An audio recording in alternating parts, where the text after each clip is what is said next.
All right, today we're going somewhere pretty dark. We're stepping inside one of the most unsettling places you can imagine, the mind of a serial killer, and what happens when that mind is put on trial. This quote from someone who spent a lot of time talking with a serial killer just gets right to the heart of it, doesn't it? The truly terrifying thing isn't some monster that looks and acts like a monster. It's the one who seems just like us. So, how in the world do we separate the fiction we see in movies from the really disturbing reality? When we think of serial killers, our minds usually jump to this kind of funhouse mirror of images, totally warped by decades of TV and movies. Well, it's time we smash that mirror and actually look at the facts. So on the left, you've got the Hollywood version, the super brilliant, handsome lady killer like a Ted Bundy, or just some crazy-eyed maniac. But now, look to the right. The reality is, well, it's a lot more mundane, and honestly, that's what makes it even scarier. Most serial killers are, for all intents and purposes, extraordinarily ordinary. Some are super shy, their IQs are all over the place, from genius to below average. They just blend in. And this chart? This just shatters another one of those big myths. This idea that serial killers are almost always white Ren is just plain wrong. As you can see, yeah, a little over half are white, but nearly 40% are black. And that number has actually been on the rise. This kind of stereotype isn't just incorrect, it's dangerous. It's led law enforcement and the media to completely overlook killers from different backgrounds. Okay, so statistics give us that 30,000-foot view. But to really get our heads around this, we need to zoom in, way in. We need a real case study that forces us to ask those uncomfortable questions about how a person like this is even made. And to do that, let's turn to our case study, Joel Rifkin. He's not a household name like Bundy, but his crimes were absolutely horrific. And his case just throws these huge questions of nature versus nurture and sanity versus insanity right in our faces. This is the number that defines him, 17. Just let that sink in. 17 women murdered over just 4 years. Every single one of them was a person, with a life, a family, a whole story. But to him, they became objects. We have to try and understand why. So this timeline shows us some key moments. He was adopted as a baby into what seemed like a totally normal home. But then, in 1987, his father commits suicide. 2 years after that, something just snaps, and he kills for the first time. His gruesome spree only ended because of a routine traffic stop, when a cop found the body of his last victim in the back of his pickup truck. And this is the question, isn't it? It's what haunts criminologists, psychologists, all of us, really. Was he born this way, with something broken in his brain? Or was he made this way, forged by a painful, difficult life? To even try to answer that, we have to dig into those two big competing explanations for why people do what they do: the life he lived and the brain he was born with. Let's start with nurture.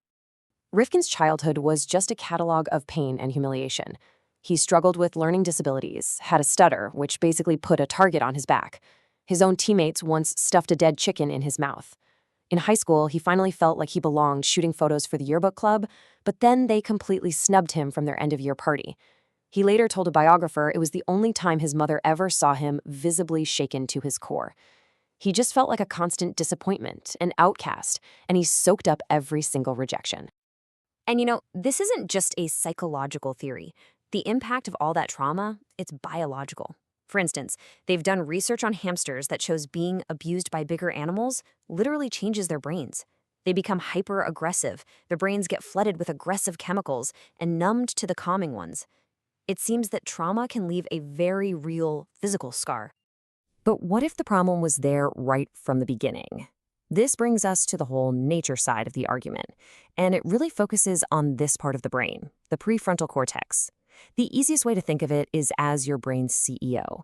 It's the part that steps in and says, nope, don't do that when you have a bad impulse. And here is the crucial piece of the puzzle. When psychologists ran tests on Rifkin, they found he had a really hard time stopping himself from making incorrect physical movements. This points directly to a problem with that prefrontal cortex. It wasn't something obvious like a tumor, but brain imaging suggested that the CEO of his brain just wasn't doing its job. He may have had a biological inability to stop himself. So you've got a man with a traumatic childhood and a brain that might be dysfunctional, who then commits these monstrous acts.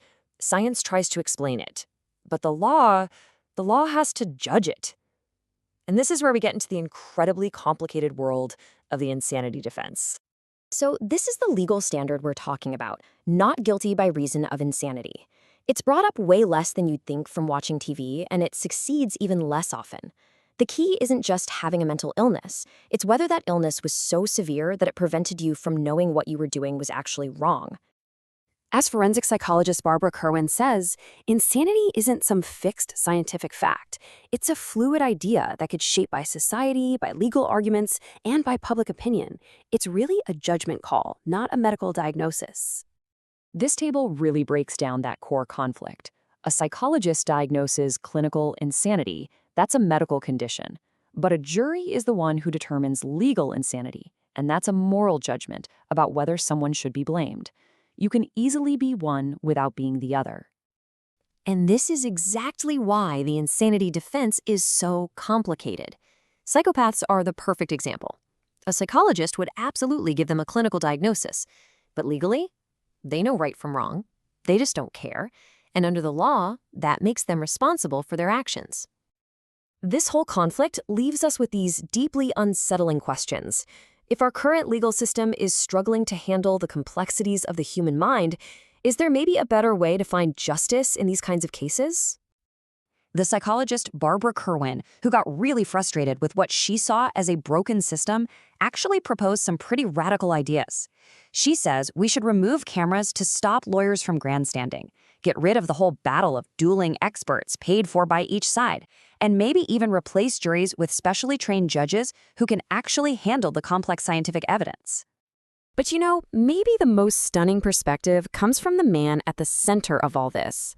After all the tests, all the analysis of his brain, Joel Rifkin himself said this: "It's just a moment of absolutely chilling self-awareness. He acknowledges the science, but he refuses to let it get him off the hook." And that's where this leaves us. We can use science to explain behavior, right? To understand the broken pathways in a brain or the deep wounds from a childhood, but we are still left with this fundamental question. At what point does an explanation stop being a reason, and at what point do we, as a society, just have to hold someone accountable? That is the line the justice system tries to draw every single day.